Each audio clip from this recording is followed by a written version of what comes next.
Hello. Oh, How's everybody doing?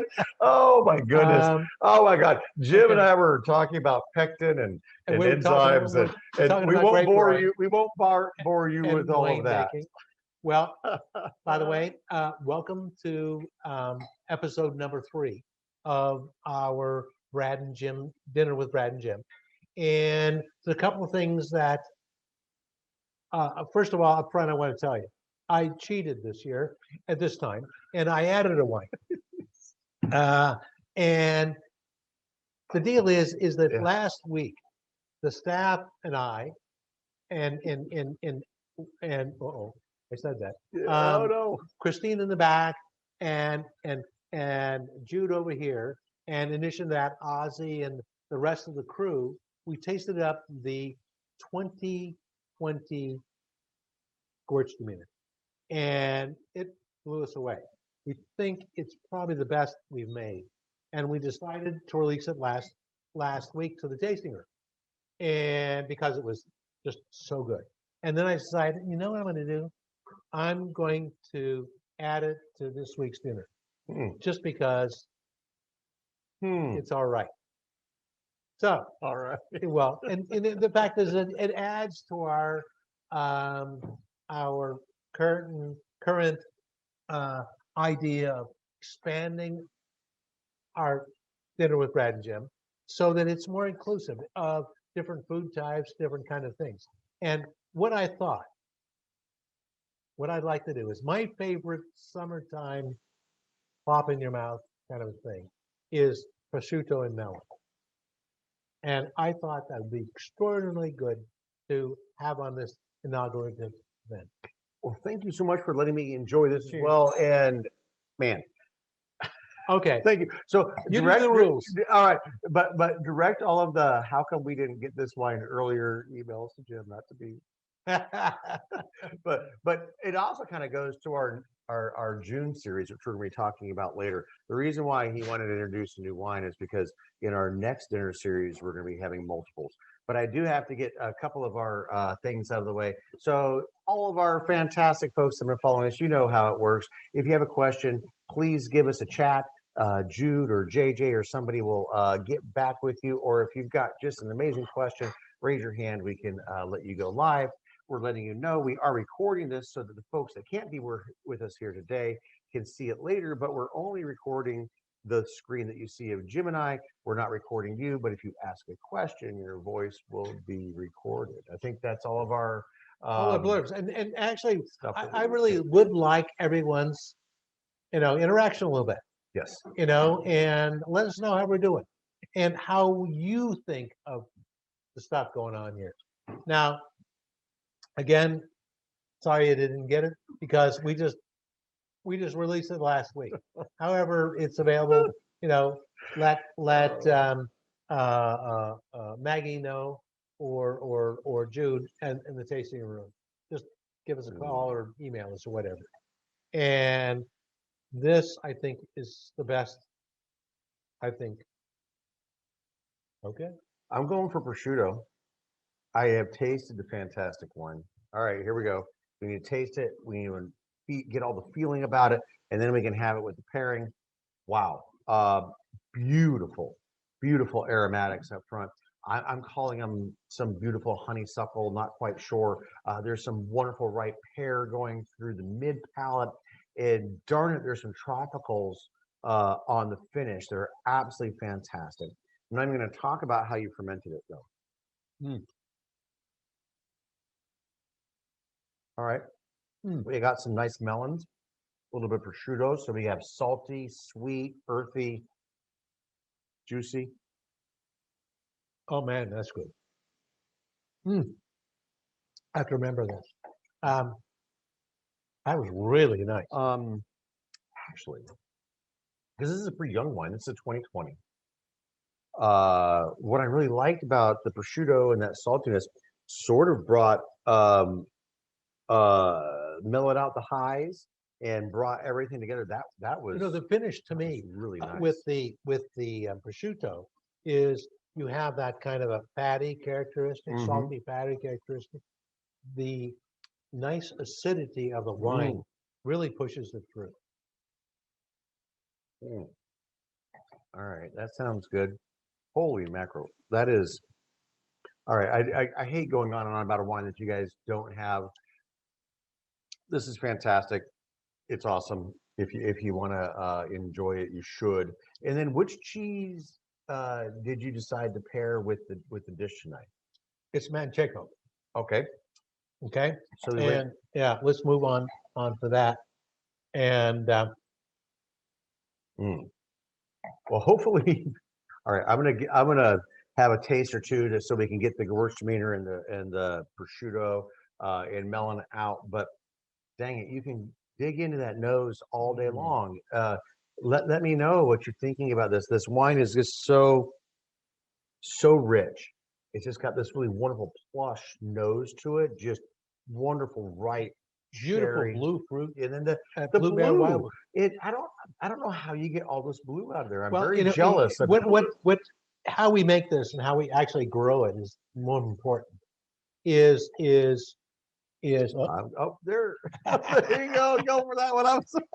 We, going for the same one. because you guys told us start eating. Don't wait around. So we're gonna go in there. So the deal there is I've taken a note from Rosa. Okay. Rosa Bernioli. Remember Rosa Bernioli in our old vineyard? You know, she planted this wonderful field blend of 75% Zin, 10% Petit Syrah, 7% Carignan, 2% Mataro, 1% Alicante Boucher, Muscat Canelli, and Chasselas. And each of those varietals were planted for a reason. Now, we don't know what that reason is specifically because there's no one alive today that planted the vineyard. However, there's one I suspect, and that is why 1% Muscat. Muscat we know is a highly aromatic varietal, and it could add carrier qualities to the wine, and you know that's why our old wine is so aromatic. Well, when I planted this block, the Brown Barn block, I used cuttings from a lot of old vineyards, Raffinelli, um, Papiano, um, uh, um, and Petrocelli, and our old vineyard. And I took the note from Rosa and I said, okay, let's add something that Petit Syrah often doesn't have, and that's aromatics. And we add it on each of the end of the row, and is a planting of a single vine of Muscat. So we wind up getting about 1% or so, much like Rosa had intended. So we combined, co-fermented is called, and we pick it all, boom, same time, all goes in. And I think the aromatics is acting as a carrier. Now, it doesn't smell like Muscat. No, you would never. If I was in a blind tasting, I would have never guessed that this had that in there. I would just be like, "Wow, this is a beautifully extracted Petit Syrah. Smells and tastes like Petit Syrah, and absolutely love it." But the aromatics are elevated. Typically, Petit Syrah, a very you don't get as much the blue, and it's not. It's more of a chalky. Black pepper, Dusty black pepper, tannin cherry. Right. It's that. It does get to fruit, but everything before the fruit was dusty, chalky, black, peppery. In the old days, we used to say that you made Petit Syrah for your grandchildren because it would take that long to age it out. Oh. Did you have a question over there? No. Question about talking about the wild yeast. Oh, wild yeasts. Okay, now that Everybody is buckle up. Buckle up. That's it. Well, we've known for many, many years, since about 1992, that we have a very powerful native yeast growing in our vineyard. And that native yeast will take over fermentations, even though we add others. Whoop, question? No. And you raise your hand over there. I was I'm going to thinking- say, I was going to say we should diagnose her with Tourette's because her arm is flying up and down. I don't know if she's skewing away mosquitoes. Okay, anyways, so what happened was this, is that we have to be very careful how we ferment wines here, and especially our own. And we've isolated that native. We have. In 2013, we isolated it and actually went through a process. The process was much to the advice of local laboratories around not to even bother with it because most of the time people don't have true wild yeast. In fact, they never found any. And what happened with this was I decided to do it anyways. And in 2013, we sent a sample down to the local lab. And they grew it on a plate. And turns out it was 3 yeast there growing. One was 10%, one was 20%, both identified as imported yeast from Europe. The third, the 70% in dominant yeast, dominant meaning it was actually preventing the other yeast from growing, was unknown. Because it was growing so fast, it was preventing Correct. them from Right. getting a toehold. Exactly. And so it was taken over. Well, that changed things a bit. So what happened next was we sent it down to another laboratory, sent that same sample down to another laboratory that does DNA analysis. And guess what? It came back as unique. That's pretty amazing. We have now a unique variety of yeast. How many unique varieties of yeast are in Northern California? I know of only 3. That's unique. That is.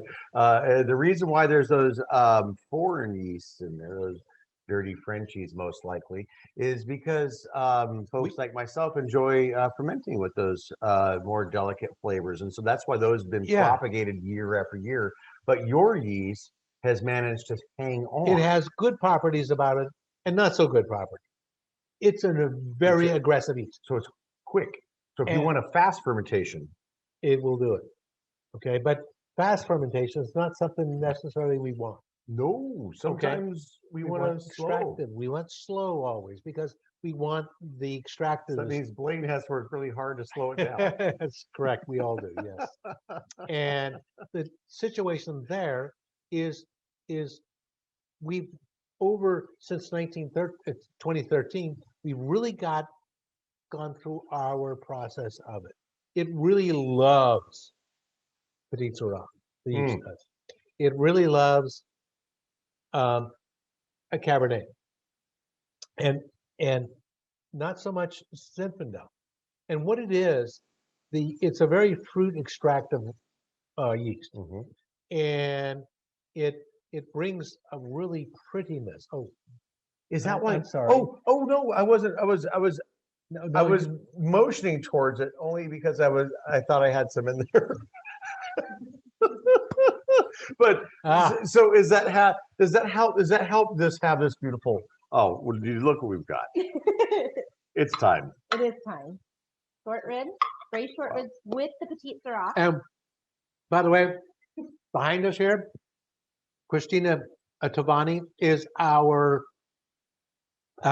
chef. Extraordinaire. Extraordinaire, yes, you bet. And she is the real reason why we all are here year after year, crew-wise, because on Thursdays we have lunch during harvest. And it's Christina's job, also in Brad's job, and all the rest of the other winemakers of mine to provide lunch for the crew. And Christina does an extraordinary job of once a week having some really good food when we're blasted. Okay. Starting at 4 o'clock in the morning and ending at 8 o'clock at night. Yes. the hardest days of harvest. And so she gets us through it all. And Eliza, I have to say, is on a well-deserved vacation visiting family up in Washington State. Mhm. And but Christina, is filling in for E and doing a marvelous job. It Yes. Smells fantastic. And then there's some other things There in is here as those, well. the braised short ribs with the petite sirah that we're all enjoying. And we have a little braised Swiss chard, which is straight from Jim's garden, which is Yep. fantastic, over a bed of sweet potato. Mm. So please enjoy. Okay. It smells fantastic. Thank you. I am so excited. I've worn the wrong shirt for petite sirah and short ribs. Oh, that's what you I have. need to get one of those lobster bibs. Oh my God, is that Tourette's or is that a question? Okay, good question. That's a question. These grow round or on the grape? Oh, good question. Actually, it's actually you have to think of the grape itself as being this microcosm of individual bacteria, yeast, and all kinds of things. Like us, we have creatures that are living on us, and that's where they live at. And when the grapes are crushed, they start taking over and consume the sugar and begin it. And we use the wild yeast and sometimes we have no choice. Sometimes it will just take over fermentation, and it is what it is. Even though we add other commercial yeasts, sometimes we don't have a choice. I'm going to ask a question, and you're never supposed to ask a question if you don't know the answer, but I'm asking the question. Do you do anything to negate that yeast at harvest, or are you so happy with it and used to it that if it takes over, you're okay? No. You're going to try to get other yeast to do their things. Right. The thing is, the answer is yes to all that in different ways. And the thing is what we're trying to do is we inoculate with a yeast that's going to, a commercial yeast that's going to add texture of some kind or aromatics or whatever. So if they say I need 1,000 milligrams of yeast, I usually put, because if I want that yeast to be dominant, I'll put in 2,000 or 3,000 of it, just so it has a better chance to fight against whatever native is out there. Well, in your previous slide, yes, that's true. Okay. However, fruit that's grown here has that endemic yeast to it. And by the way, well, it's in the air, right? I mean, actually, to help them, they were asking if it was in the ground. It's on the grape. It's in the air, so it's laid down on the grape. Why? We have beautiful fog. It lays down, so it's there no matter what. Yes, and that's again here. And what we do to try to inhibit it while the commercial yeast is growing, I'm throwing out all those commercial yeast. That's cooling. We're cooling it down. And by the way, when I said about the yeast, I said, well, okay, we sent it away to have it DNA'd, and then I didn't continue the story very well. And the story was next, is that, guess what? We sent that sample off to a company called White Laboratories. Now, White Laboratories is not very famous among winemakers, but is really famous among beer makers. The beer makers is where they get their yeast from. They cultivate them, they propagate them. And so they propagate our yeast. And every year we order some up to add to various fermentations because we want it there. Which one of your wines really respond to your native? Boom. I didn't even know that. I get asking another dang question, and then I'm actually going to have a panic attack because this food is so good. Okay, I've been talking too much. I've been talking too much. Okay. Oh, we have chard. Absolutely fantastic. We didn't even mention these carrots. The carrots were thrown in I know that this meat was started at some time this morning, but then the carrots couldn't have been there because the carrots actually still have texture. So when you created this, and Jim, I'm sorry I didn't read the recipe that you published, but I'm a busy man. But so at what time did you put the carrots in? Because here's the deal, the carrots have absorbed all the fantastic flavors, but Wow. they still have texture and are not falling apart. How did you mitigate that and when did you put them in? Okay, so what you do after you braise, after you sear the beef and you take it out, you braise the carrots and the onions in the beef goodness. Take it out, wrap it in foil, Reserve and it. then an hour before you take the short ribs out, you put the carrots and onions Oh. back in, and it cooks for about an hour.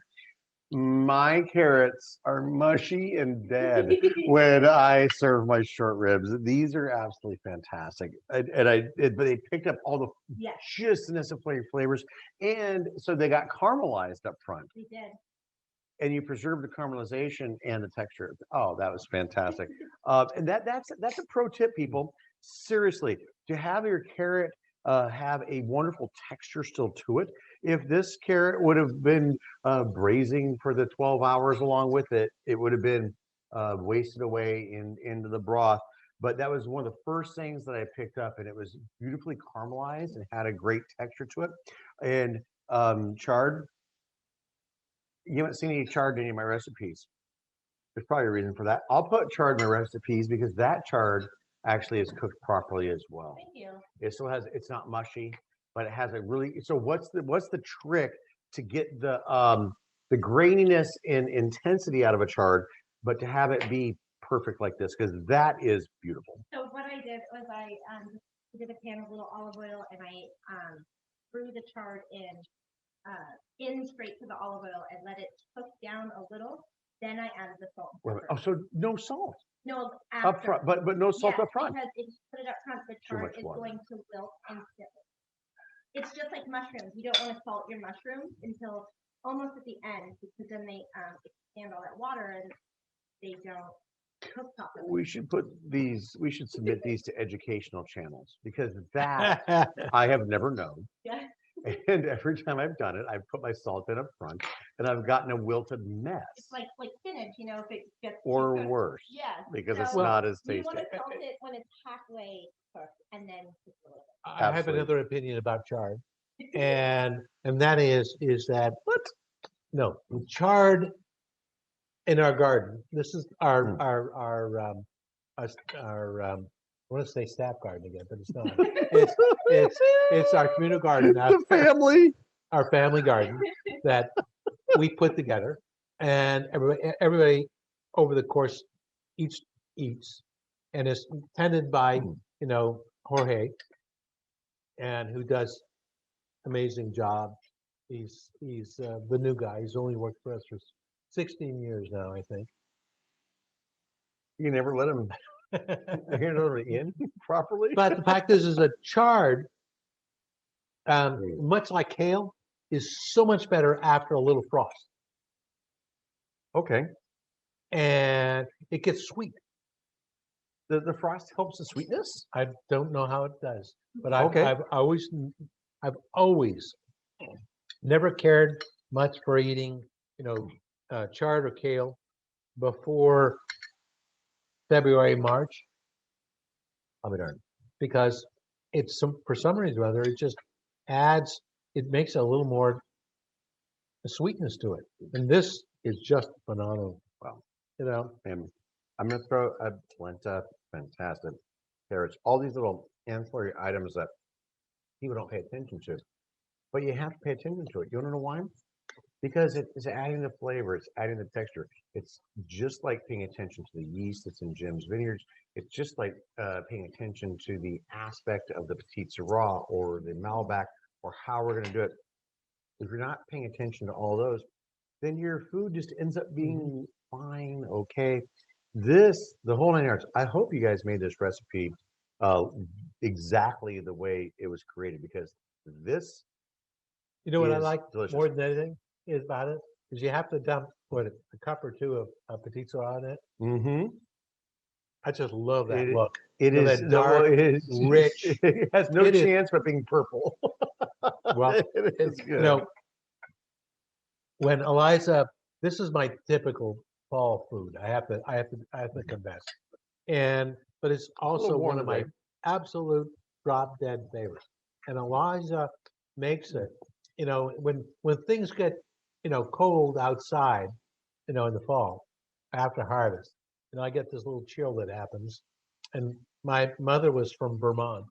Um, and the thing is that, you know, when it gets cold, I got that cold gene in me that says, raised ribs, pot roast, once we hit that cold part. And this is just phenomenal. It's absolutely fantastic. So what's going to happen now is I of course have a braised short rib recipe. I have two. I have a couple. I've got an Asian flair, blah blah blah, a regular. I'm going to amend my recipe. I'm going to read yours thoroughly, reconstruct, and I'm going to add these copy it? and possibly even have to buy some petite sirah to make this thing really good. Because braised short ribs and wine are just classic pairings. But you This gotta have is- a big red to go with. you do.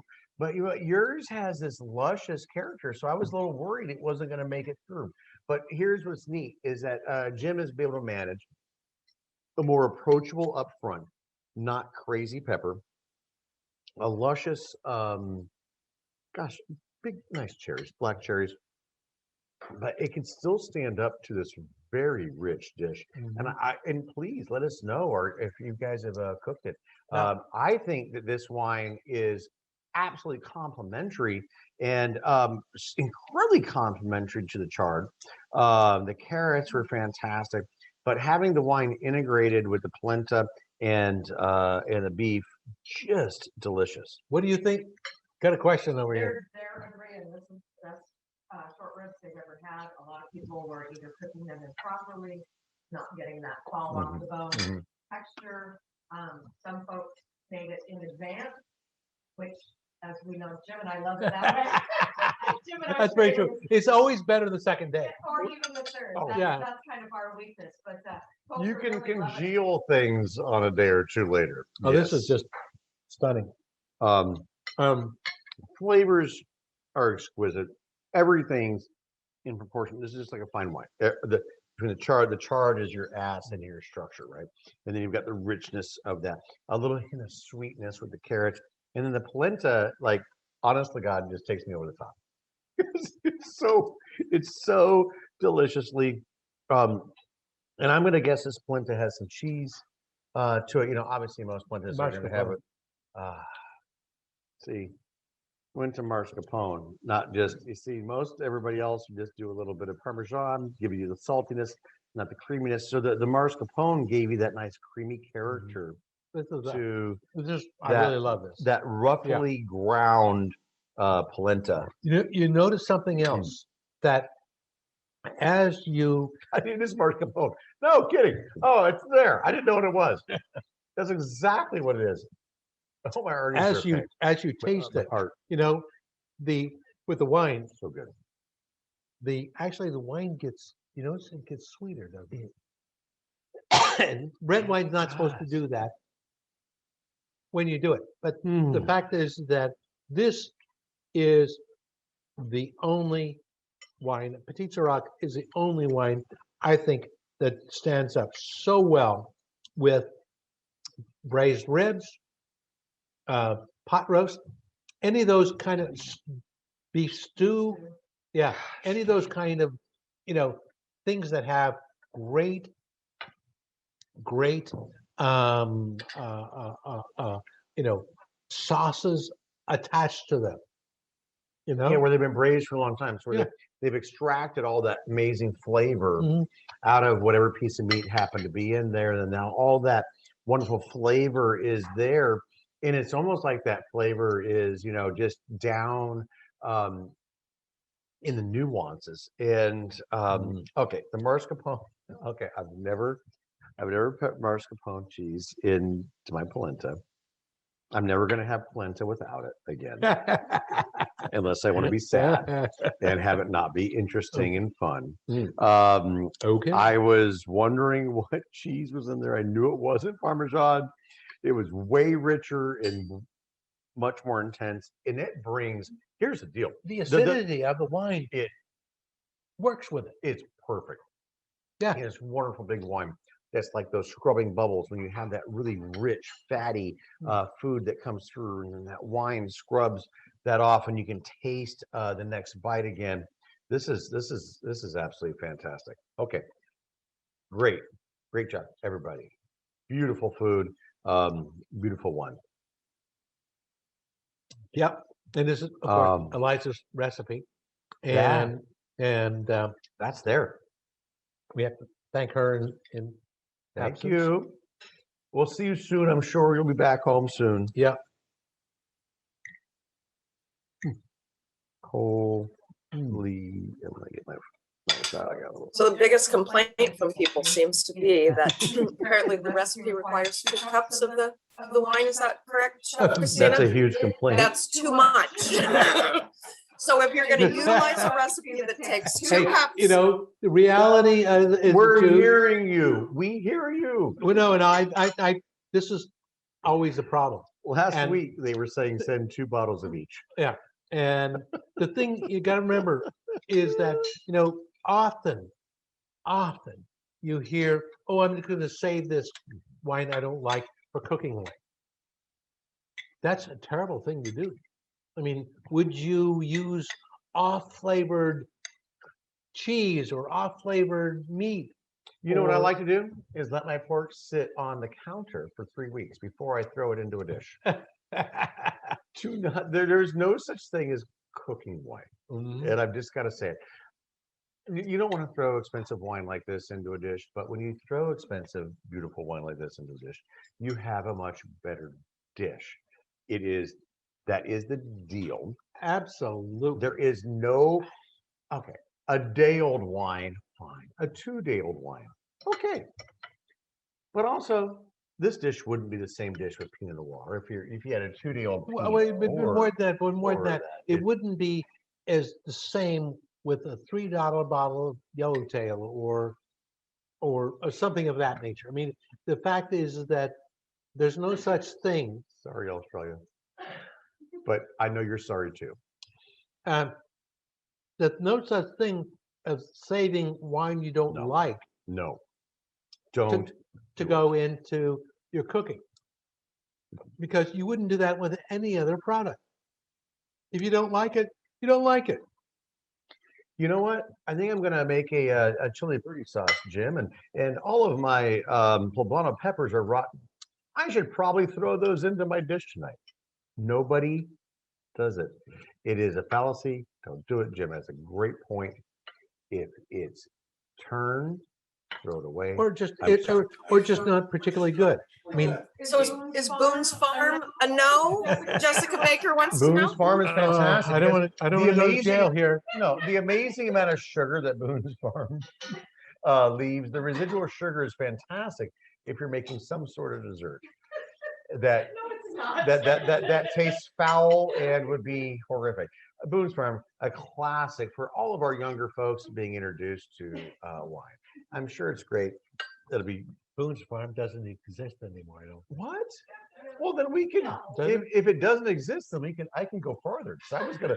Well, you were thinking we were gonna be sued. I was thinking I should probably restrain my comments on Boone's Farm. But but Tickled Pink, man, that was some good stuff. I like those nice and sparkly. And a Boone's Farm has a that was Bartles and James.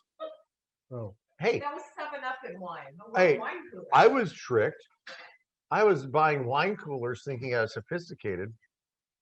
Little did I know when I read the back of the label, it was malt liquor with flavoring. I was well beyond that at that age. You know, I was. We're only a couple years up. We are only a couple years apart. You are so nice. I cannot believe that you had missed out on the Bartles and James experience that I enjoyed at 16 and 17. Mike. your child, you It know, wasn't my I fault. never had those kind of things I would have moved on. Thunderbird and Mad Dog 2020. I'm not gonna go or there.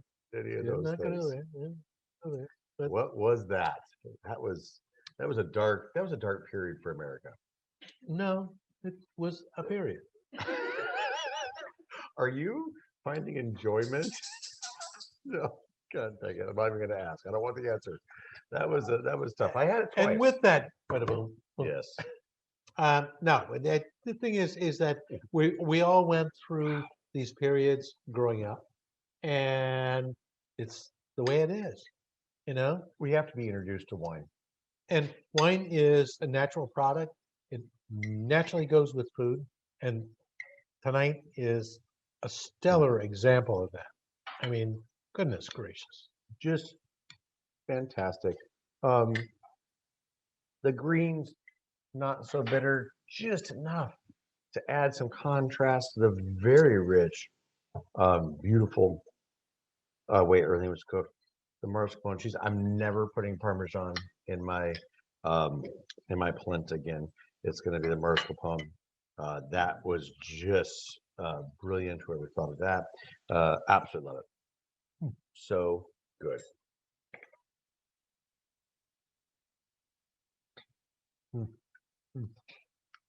Actually, so next week we're rolling into duck. We're gonna have some duck next week. I've been working so hard on this duck recipe. I've eaten more duck the last couple of months than I can shake two ducks at. And What the nice part of that is we've kept during COVID, the you know the duck company going to local we one. absolutely have no. Yeah, and my duck breasts, love them so much.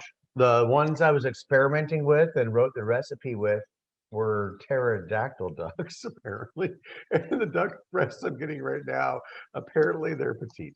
So if you look at my recipe, I've got two little teeny weeny duck breasts out there, and then if you look at the pictures that we sent out with this, I had these giant duck breasts. So we were working with it, but gang it, you know what? Some people are going to get some smaller duck pieces, and some people are going to get some larger ones. And anyway, we worked through it, And that was actually, you know, when Brad and I have this kind of meeting, it's outside in the winery, not in the nice place like here. It is out at my little meeting table, and where the staff. I didn't want to do that. Okay, where all the crew our meets, family, our family, our family members. where everybody meets, and don't shoot. No, Anyways, so we were going through this, this potential for this dinner, and I actually, what I wound up doing is saying, well, you have Tempranillo. What can we do with that? And I put the screws to Brad to come up with something that was Provençal, yet, yet Spanish. yes, a little hybrid between the fancy Frenchies and the rusticness. But more than that, you of talked Spain. about the coastal Spain. Yes, All they eat is beans and seafood, beans Yes. and and this is right there with they're not as elevated as the classic French cassoulet, but they absolutely are doing the exact same thing. And so this is an original recipe that we've got going on next week, and I'm certainly hoping everybody's going to enjoy it. This isn't a recipe where I got to come to Jim's house and learn all the tips and tricks, and then do one little. I'll put my dark side versus the petite sirah in there and make it my own. It's a recipe that I really, really worked hard on because I really wanted to get into duck, and I love duck. But you can use pork, you can use chicken. we talked about that. We talked about that a lot, in that meeting. But you were And- also making sure. Okay, Jim was also making very sure that I didn't miss out on any of the root vegetables because he was like, it must have fennel. Venom. It must have turnip. You know, And so I went to town into my little kitchen, and I was recipeing away and learning all these new things. And I really think we turned it with your guidance. Come on, Brad, let's put something really fantastic together. That we had the scallops, very traditional to northern Spain. Let's put something together that is maybe a little more central Spanish that can be rustic right. along right. with the wine, because Jim is always said, Tempranillo is a rustic grape varietal, and which is rustic is not a bad thing. Elegant, salty, velvety, and nuance are a thing, but rustic being giving those rich, earthy notes is But not a bad thing. I'm thinking when I think of rustic, I mean that's my term for leathery component, cigar box, Yes. cedar box type of that Tempranillo is well known for. Yep. Well, it's hard component to match up. Can Okay. you save that bone for me? I might need to lick it later. Yeah. Because that Oh, was I'll take so everything. delicious. Okay. Absolutely fantastic. Thank Thank you, you Christina. You're so welcome. much. And thank you for letting me know all the tips and tricks, because seriously, I'm going to be reproducing that. Well, and I will tell you, there is Parmesan also. Oh, you threw some in there? Well, there was the saltiness, because the Yeah. mascarpone doesn't have any saltiness. I was like, it's There is salty. both, so it's Parmesan and mascarpone. But the I know, mascarpone the Oh. mascarpone. just takes it to the next level. My polenta has been so sad. What it makes is just that creamy portion. It is. And because something is our our stay to type of item. We added to a lot of stuff because it's really pretty nice. I mean, all the time. There's more to come. There's more utensils coming. Oh, I guess we're having dessert tonight. Okay. And, again, guys, I'm sorry that we've kind of expanded out beyond. But it's because they've asked us to. Well, but more than that, it's more fun. And the fact is that we're planning on doing an event, two dinners in June, just two, 2 weeks apart. Yep. One with my family, i.e., my winery family, and yours with whoever will put up with you. People are always motivated by money, and we can pay as many people as we can afford to come in. I'll give them booze and food, and they will show up, I'm and sure. it might be But JJ's maybe birthday. I will have Oh. my family there, in my winery family, because this is what you guys have been wanting. And as you see, we're expanding, we're doing different things, all based on the comments that you guys were asking us to do. And honestly, here's what's really exciting about this.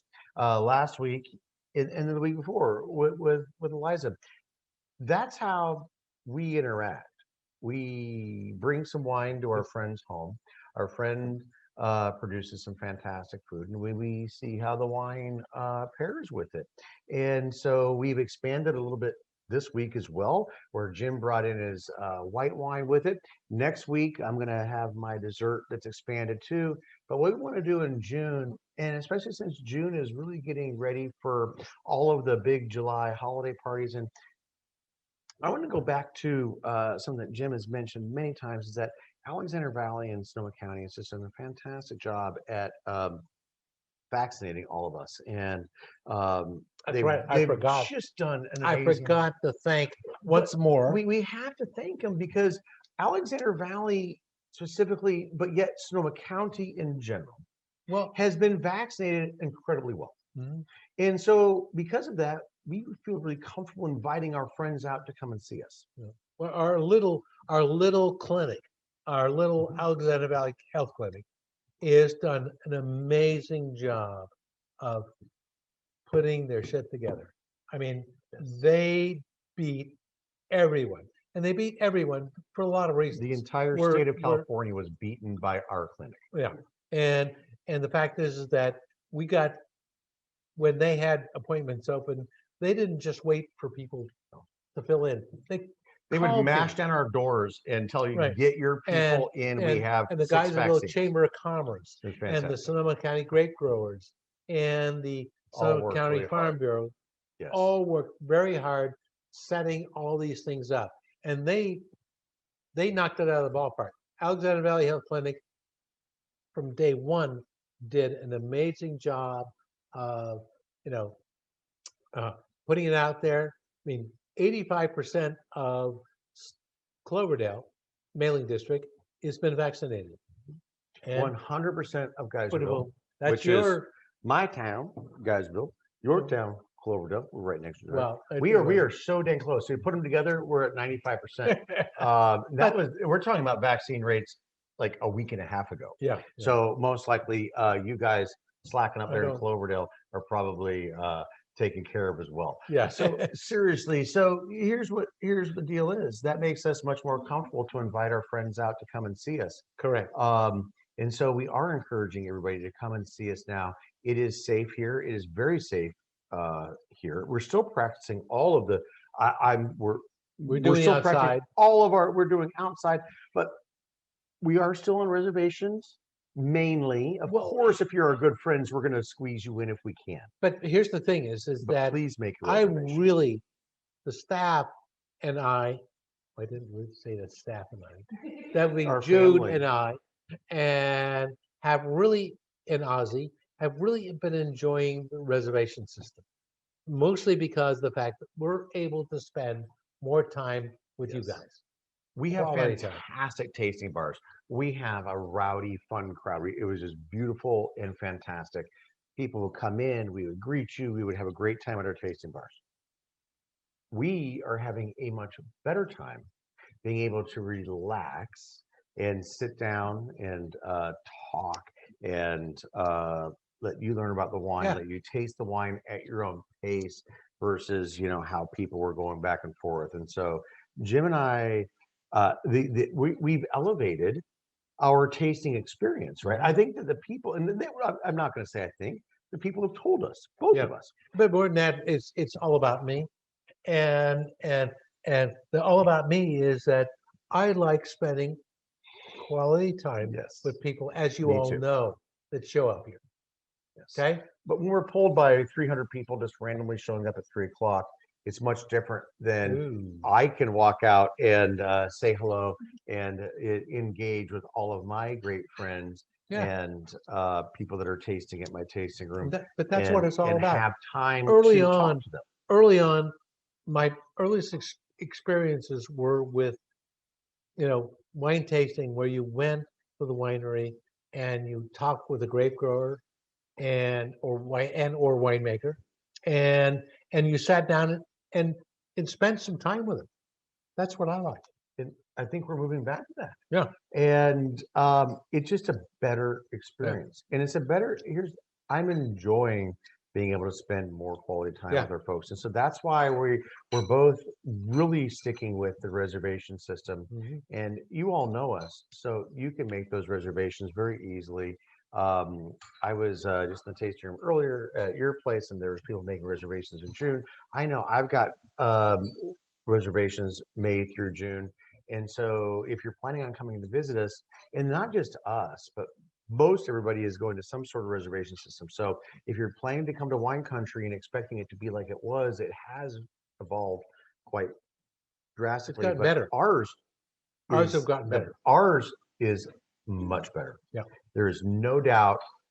I can't sit with you, but I can talk to you at a distance and find out what kind of wines you would like to enjoy and give you a better experience and talk about the things that you want to talk about. Yeah. Versus if we've got 45 people at the tasting bar on a 2 o'clock. 3 on a deep in the Saturday, bar. It's like, Nah. Here's some wine. Here's some wine. Here's some wine. No, I'm not going back. This is it. I'm very excited about it. Yep.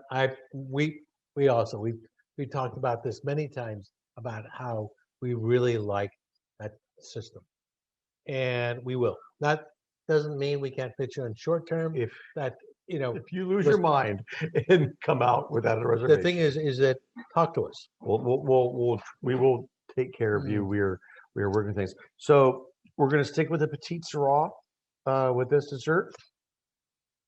Because if we are, I don't have any. Tragically have none. Oh my One Lord. moment, I'll talk to my people. But Oh, can here. anybody? Oh, thank goodness. Over here, There was going to be a situation. I was very thirsty, and there wasn't any pizza raw. And we are at a winery, for goodness sakes. All right. So, Mhm. what kind of dessert do we have today? okay, we got raspberry sorbet, just a cleaner, palate cleaner. Oh, bright. Lots of Thank you. acid. Beautiful, bright raspberries along the way. Looks like we've got some homemade cookies. This looks like your barn stamped into a cookie. Can you afford to have these people stamp cookies for you, Jim? The staff Good was Lord. Does your, making- oh, the staff is making. At the staff. Are they etching these little barns out by hand late at night course, for, yeah, yeah. for us to enjoy? Wow. Okay, so a beautiful sugar cookie, nicely toasted, a handcrafted drawing of Jim's barn. Mhm. You know, that's a pretty, I would have, this is the first time I tasted it, actually. The sorbet with, this was Eliza's call, and Eliza, good job. I'm surprised. I'm really surprised. I would expect them to doing like this with a big red and a, What I'm thinking is it's doing that extra magic for us, as we've talked many times before, acids, fats, tannins. So that's what a pairing is all about. And so you have this wonderful high fruit, nicely acidic, incredibly refreshing. yeah, but I don't see there's, I would, most often you There's have some creaminess in there too, though. a conflict between high tannic wines Mhm. and sweet. And by golly, I'm not seeing it. No. It's pretty amazing. I'm loving it. Absolutely a palate cleanser. Really revitalizing my palate. Absolutely enjoying it. I hate to bite through your handcrafted barn cookies, but I'm going to go back in for that again. Okay. AJJ, what do you think? I think it's delicious. JJ's on board as well.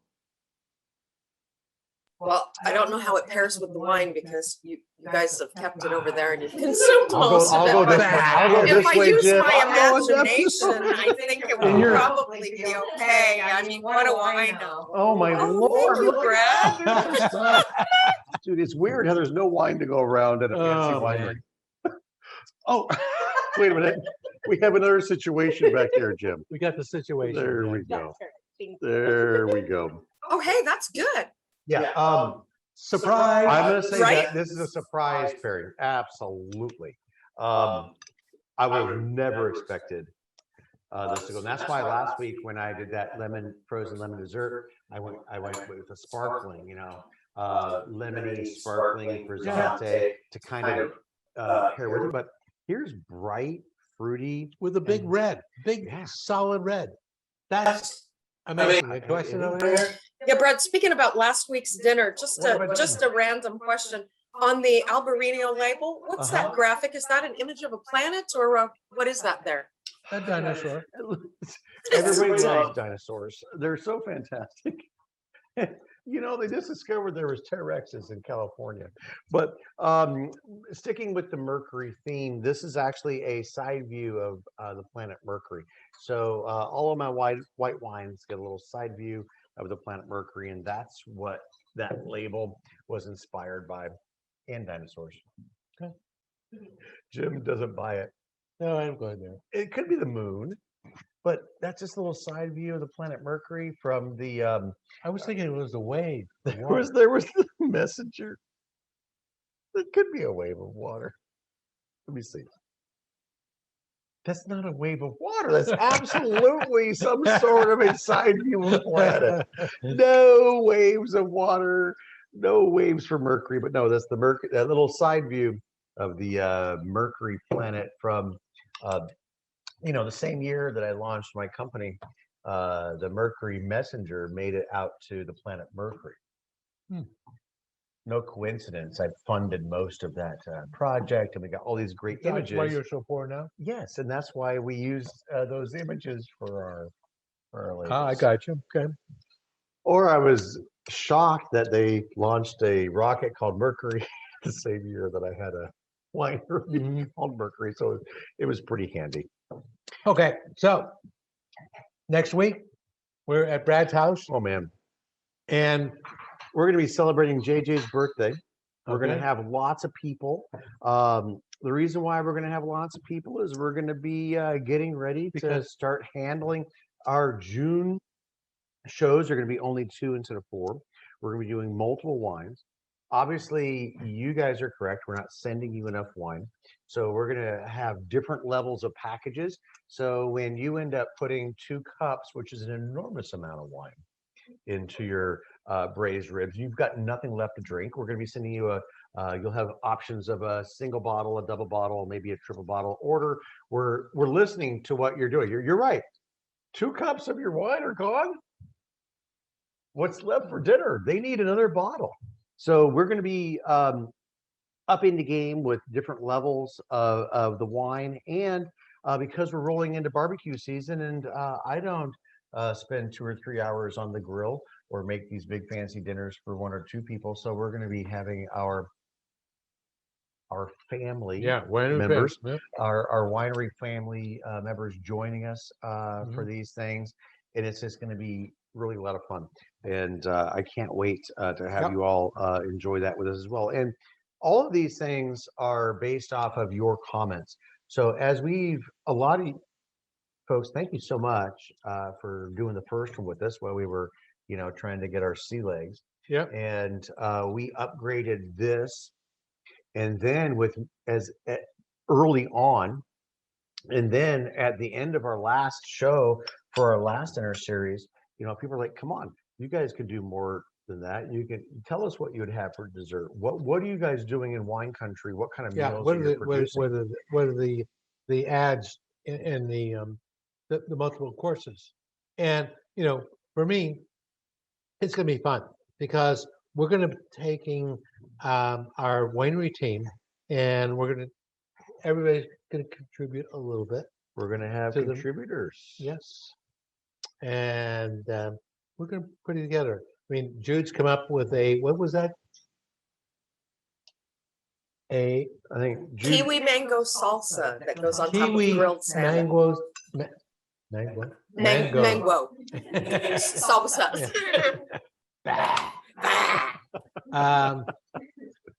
And one of the things that Eliza really likes to do a lot is salmon. She's from the Northwest. That's where they do it best.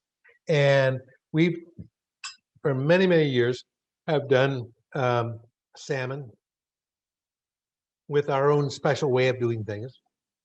We're going to do that again with that kiwi mango sauce. I think it would be extraordinary. it's going to be absolutely beautiful. But we're I gonna have no idea what we're doing yet. Yeah. I have some ideas. I shouldn't say no idea.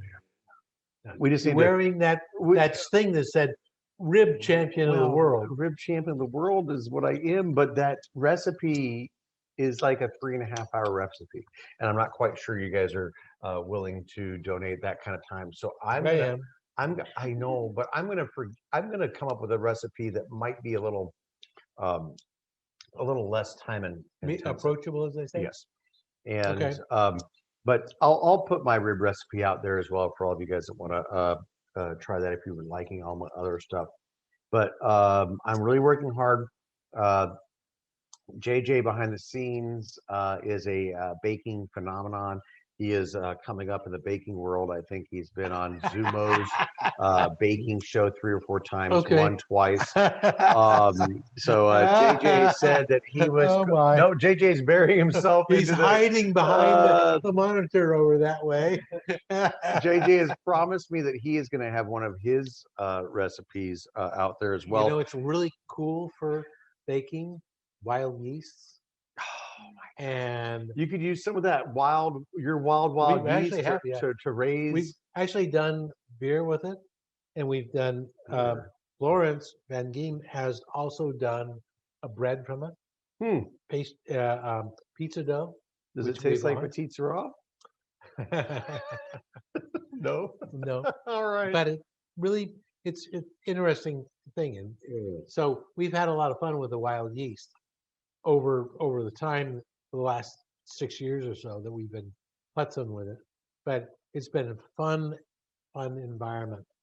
And, that's really the cool part about what we do.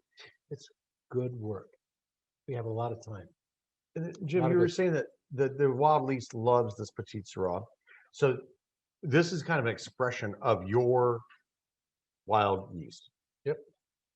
It's fantastic. Yeah, I mean, and it tastes like petite sirah, but it is different. Way different. It is not like the other folks petite sirah. So it's your wild yeast that and your amazing Even though we try not, winemaking prowess right. and your grape growing prowess.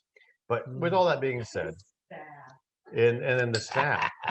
And the staff. That whole, you know how they get the wild yeast? They go around to the grape skins and scrape it off. So the staff runs around and scrapes off all this yeast, Oh, you guys, blends cut up, it out, all right? blends it up in a, That's no fun. blends it up in a little vat, and next thing you know, you've got Jim's wild yeast. running Blaine is a around nice out young there. man, and he does a wonderful job. Okay, we Mm. have a team here, and the team really does it right. Okay, And they're so all super nice to me. I love coming around. It's excellent. yeah, I've had serious talks with him about that. Oh. Well, they have serious talks about it too when they see me every day. They're like, "What are you doing here again, Brad? Really? Would you forget your handkerchief this time, or your cell phone, or whatever?" But, Okay, well, hey, we guys, got a lot of things going on. we need to wrap it up. Yep. Okay, one thing that's very serious that we need to add, and that is that we, the left bank, Why that- we're all together. yep, and our little group up here, are actually working on doing an event for everyone to join us on the 21st of August. 21st of August. Put it in your calendars. One day. Plan your trips. Plan your day. We're obviously moving forward. We're vaccinated. The city, the rest of us, we're going to be fine. In case there's something crazy, of course, we'll back up. But we Yep. are pretty confident that we can put out that we're going to have an event on Yep. August 21st. Yes, exactly. So we're going to do it, and And we you want know, to see you. we will, exactly right. Limited tickets. There'll be no. This is not a large event. This is going to be a ticketed event for our friends. Okay. And Jim and I have been talking about that a lot too. Is that we have participated in larger events previously. We have no desire because when we've done these smaller events, we actually get to spend time with you, and I have a better time. We think our guests have a better time, and so we are limiting the amount of tickets between the 3 to 4 wineries, depending on how Well, we're going to work it out. Yep. And Yeah. that way you get plenty of time with us. And we love food. There's going to be a food component, so you can Yes, there maybe will. see. Maybe they're going to do these fancy ribs for you. Maybe they're going to do ground squirrel soup. I don't know which one. Which one are you going to do? Squirrel soup or ribs? I don't know. I would go for ribs. Well, if you were on Facebook the other day, we did the left bank, and we had Gotta to go back and watch the show. some- That was our know. best show I think we've done with the left bank folks. That's right. All soups. But the thing is that we're going to do it again. Left bank does it right. Okay. So That's the facts. my problem is, I know. I just an went empty back to the. glass, You and know, you got- I went back to the No, grocery. Oh, this one. Yeah. Don't. Sorry, I didn't want to foul your palate with, with that. well, it's not Albarino. open. That has nothing to do with that. The Albarino is not open. Okay. You know what I did? I had a little Gewürztraminer. You know what else goes good with this? So here's a crazy thing. Here's one of those food and wine pairings that goes with the beautiful, light, aromatic sophisticated Gewürztraminer, Mhm. but also goes with the intense, powerful Petite Sirah. The Gewurz went really good with it as well. I didn't So try if it. you lick your, if I get you a little more Gewurz and you lick your, do you have a little more? Wait a minute, there's some more sorbet for Jim. Here it comes. Actually, I'm not kidding, Jim. The pairing with the raspberry in that was actually like, this is one of those, okay, this is out of the blue. Liza wanted to put this together. I absolutely thoroughly enjoyed it with the Gewurz and thoroughly enjoyed it with the red. Here's one of those desserts you can please everybody at the table, because you got your friends that are moving back to the whites. You've got your friends that are sticking with the reds. Oh, Is you're that, right. Is that okay? The powerfulness of those. Okay. That Here's okay, everybody sit down. I know. Wait a minute. Okay. Everybody log back on, because this is the real deal. We were going to Okay. close out the show, but no, we got more to Okay. talk about. Okay. Everybody, Believe it or not. you're right. Wait, That's a note to end on. is this being recorded? Because this is seriously beautiful Yeah, with yeah. raspberry. Sorry. Yeah. With the raspberry. Beautiful with the raspberries and the Gewurz, and the raspberries and the Petite Sirah. I'm gonna go back and make sure it was okay. So good.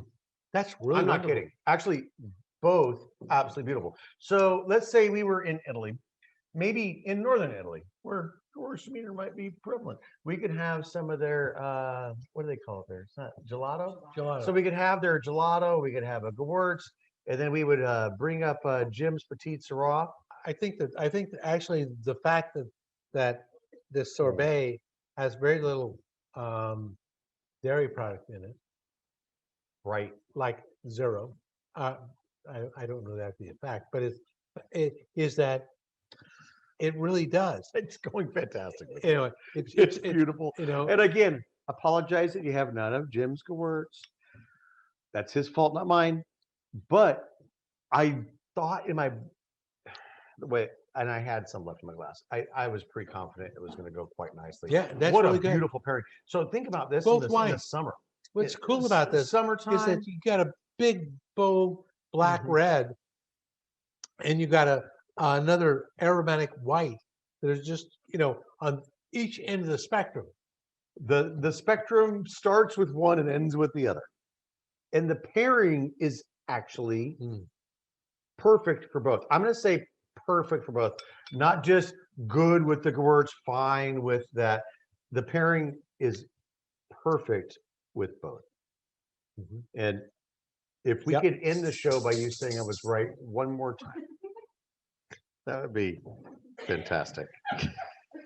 It's a small favor, a small favor, just a small favor. I know I'm new to this. I know I'm new to this, but Brad, you were right. Oh, thank you, Jim. I sure appreciate that. Okay. So, all Yay. right. Make Good night, sure we everybody. put quotes on that down below, JJ, when we edit this thing. But thank you guys so much. Really appreciate it. And you have been the inspiration for our shows. So thank you guys so much. Please send us some more comments on what you would like to see, and we're going to produce it for you. And dang it, we already have 10, 12 people reserved for our June show, and we haven't even put any information out. We have no idea what we're doing. So if you want to be involved in our June show, and don't miss out, and call Jude and tell her, hey, I want to be there. Okay. Make it happen, JJ. Cheers. Cheers.